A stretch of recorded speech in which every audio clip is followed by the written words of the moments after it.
Hey everybody. Alright, so I'm going to do my best to try to do a quick tutorial. My kid's down for a nap, so you won't hear 2-year-olds, but I can't promise you won't hear any pit bulls rustling in the background. Um, so, alright, so what I'm doing in this one, as some of you saw on my page, is basically family had a quick 30-minute shoot. Their priority was getting group shots and whatnot, but then, at the end they wanted a couple of their kids, if we could get them. If not, no big deal. So throughout the shoot, I kind of just tried to be mindful of that. Well, unfortunately, I could only get, the girl to look once with a smile, and the little boy, he wasn't having it too good either. So basically, this is the only shot I got of him by himself. I got a lot of them together and stuff like that, but by himself, this was the only one I got. And as you can see, his left hand is up and his face is not looking at the screen at all. And it wasn't a big priority to her that she had this, but I figured I might as well try to work on it and see what I can do, so she could at least have one, whether he's smiling or not. At least we can get him to look at the camera. So what I had to do was scan through the pictures that I had and see if there was anything I could use face-wise. I already can see what I'm going to do with the hand here. And what I'm going to do is take his right hand and clone it over to his left. So I'll show you how to do that in a second, because it's a little bit different because you're going to have to reverse it. But what I did was I finally went and I found a face where it looked kind of even. There was a lot of him smiling, but his head was tilted back, and it just didn't look good with how he was standing. It didn't look natural at all. So this face here on this picture was about as good as I could get, where it didn't look too tilted back. I know he's not smiling a lot, but he's looking with a little bit of a smile, at least looking at the camera. So I decided I was going to use this face and put it on this picture. So what I'm going to do first is show you how to clone the hand over. My first step that I would want to do is I'm going to delete this hand right here. But you can't just erase it because this is the main, the original picture. So you're going to go over here. This is in Photoshop, to your clone stamp tool. And then most of you who use this are probably familiar with it somewhat. You just adjust the size and hardness accordingly. I usually leave my clone at this. Sometimes I'll bring it up a little bit, but usually I leave it at this. Otherwise it looks really, really like fake. You can tell exactly where you have done it. So what you want to do is make it the size that you want it. On a Mac, I'm not sure about regular computers, but on a Mac, if you click Option, you can see how the mouse turns to that. That's the part you're going to pick from. So I'm going to pick from this little section over here and just click to go over it. And it's not a huge deal how this looks, because this is going to get, a lot of it's going to get covered up by the hand. So you just want to clone out. I'm going to do all the way up to the arm, or all the way up to the tip of the shirt, just with the exception of a little bit of skin. The closer you get, the smaller you're going to want to do your circle. That way you can get in a little bit more detailed. If you want to zoom in, you can. It doesn't really matter. And just for sake of time, I'm not going to get crazy into the details. Told you you might hear a dog. Okay, so then what you're going to want to do is go over here to the quick selection tool. So you're going to click that, and you're going to find the edge of this arm over here. And you want to drag it across, and as you can see, it went ahead and selected the hand for me. So then what I'm going to do is click Command on a Mac, C. So basically you're just copying. That's the shortcut. So if you don't have a Mac, I guess you can just go up here and click copy. And then edit paste if you don't have a Mac. If you do have a Mac, you can hit Command V. And now you can't see any changes on the picture, but if you go over here, you see there's a layer 1. You're going to want to go up to this tool right here, the very top left. It's the move tool. If you click it, you're going to see it select the arm, because you actually pasted a second arm on top, and that's what that layer is. So say I wanted to move it, I could do this. Now obviously if I moved the arm over here, that is not going to look good. So you're going to want to take this edge right here, and if you just drag it across, it reverses it. There might be a different way to do it. That's the way I like to do it. And then here you just got to turn it and adjust it to where you want the arm to be. Now since the sizes are the same, it works out pretty well. I don't have to make it bigger or smaller. So then once you're done, you can come over here and check mark. To get the boxes away to see if it looks good, just click on background and it'll take it away. To me, I'm probably going to maybe see if I can shift that up. I don't know if it needs to go up or, yeah, up just a little bit. All right, so that's a little bit better. As you can see down here, it didn't quite grab all of the thumb, so for time's sake, I'm not going to go and redo it, but basically when you're doing the quick selection tool, just make sure that it selects the entire area. Okay, so now that we've done that part, it looks good. I'm going to go ahead and merge my layers over here so that I don't have to worry about anything being wonky. Then I'm going to go over to the other picture where I want the face, and I'm going to do the same thing with the quick selection tool. Now a tip, there's sometimes, where you might be able to just select the eyes and bring them over, or just the face, but when the lighting's the same, or even if it's different, sometimes it's best to do the whole entire head because it just will make it look more natural. And I'm going to show you a little bit of give or take here of what I'm going to do. So, same thing, go over to your quick selection tool and select the hair. Just kind of drag it around slowly. I want to get a little bit of that hair right there. He's got some, longer hair, so it's making it a little bit more difficult.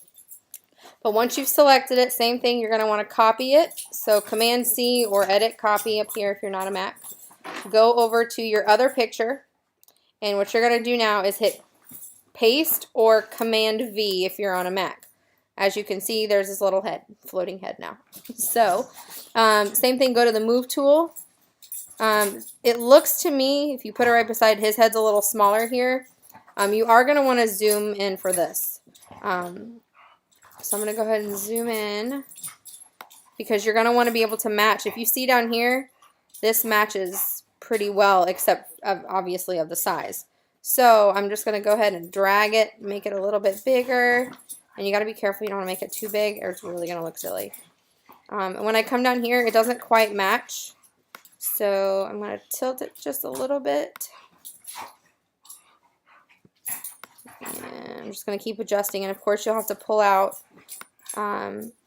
or zoom out, I guess, however you want to word it. And check up on it once you're done. But just as a rough, let's see if that's a good head size. Looks about accurate head size wise. You don't want to do too big because he will look funny. But as you can see, it doesn't match up exactly around the sides. So you're going to have to do some kind of work on your own. So I'm going to go ahead and select that. Now right here is going to show you the show trans controls. If it bothers you to have that box, then you're going to not need it there sometimes to see. Just click it and it'll go away. But otherwise, you need that checked to be able to see how to move the head. Let me just make sure I didn't make that too big since I just adjusted it. Alright.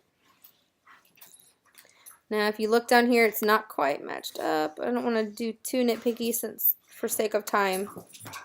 But basically, there you go. You just want to have it as matched up good as most as possible.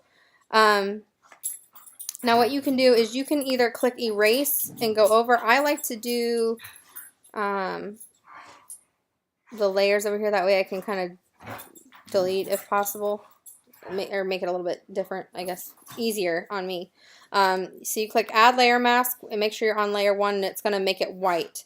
So to delete that layer, you're going to want to go to your black over here and your brush. Way too big, but if you see I click it, it takes it away. So I'm going to make that smaller because down here, if you notice, his neck doesn't quite match up too good.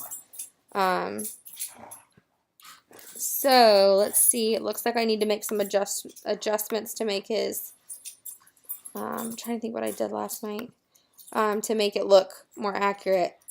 Let's see if no, I didn't do that. Alright, I'm going to rewind, and let's see, let me go backwards and get rid of that layer real quick. So pretend I didn't click this yet. Should be able to still paste. Okay. So if you see right here, and the only reason, normally it would take me some trial and error, but I remembered that, I had already figured this out last night. So I'm going to, for sake of time, go ahead and show you myself. But this part of the neck, I couldn't get it to match up without it looking natural because of this little area. So what I'm going to do, you can do some cloning, which is this tool right here.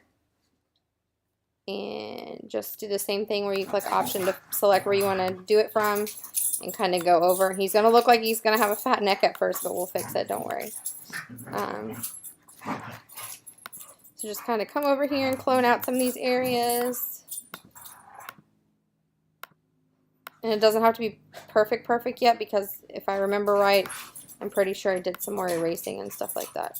So a good area you could take from is the hair, and maybe make it come down a little bit more like this, so it covers up some of that neck that looks like it's chubby when really it's just, we had to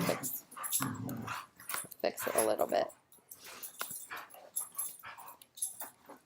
Alright, so let me pull out real quick. Alright, so far it looks not too bad. Alright, so now that we've got this, you can see up here where that needs some work as well. I'm going to go back and create that mask. So remember, once you create the layer mask on this layer 1 and it's white, you're going to want to do the opposite of what color it is, so black. Make sure you're on your brush and just go over the part that looks, and don't worry about it looking perfect, because I'm going to show you some more cloning in a second. You're just going to want to make sure that stuff's deleted. At the top, really everything else looks fine. Maybe down here. Nope, that made it look worse, so we're just going to leave that how it was. Okay. So, to me, the part that I know I can erase and use with this layer is over with. So I'm going to merge it. And, alright, now I'm going to go over here to the clone. And I'm going to clone, because his hair is a little too big over here, I'm going to take some of this tree and clone it onto his head to get rid of some of that hair. So you can kind of pull from wherever you think looks natural. If you remember the clone tools over here. Most of you that are watching probably already know this. I'm sorry if it's repetitive, but some people might not. So I'm just going to do this real quick. And again, I'm not going to make it look perfect for time's sake. You might want to, so you don't make it all look the same, just pull from over here. You know, get a couple little bokeh spots from over there. And with the sky, I would take some of the sky to put on this part of his hair. And make sure that you're not too, it doesn't look too perfect, because his hair was kind of blowing in the wind, so you kind of want it to look that way anyway. Pardon my dog's fighting in the background. Play fighting, don't worry. Okay. So, let's see. Alright, so let me back out of this so you can see a little bit further. To me, the little part right here of his head is glowing a little bit more than I would like. He was, you know, the sun, so obviously it's a glow from that, but I just don't want it to look too perfect. But I also don't want to sit here and dilly-dally on stuff that basically you could do on your own. So I'm just going to leave it like that for time's sake. But as you can see, that fixed it, you know, pretty well, with, you know, exceptions of the little spots there that I could have gone into more had I not wanting to make this short as possible. So hopefully you can see how that worked a little bit. And, you know, of course, when you're done, just save it. If you have any questions about it, you're confused, feel free to message me and I'll help you out as much as I can. All right. Thanks, guys.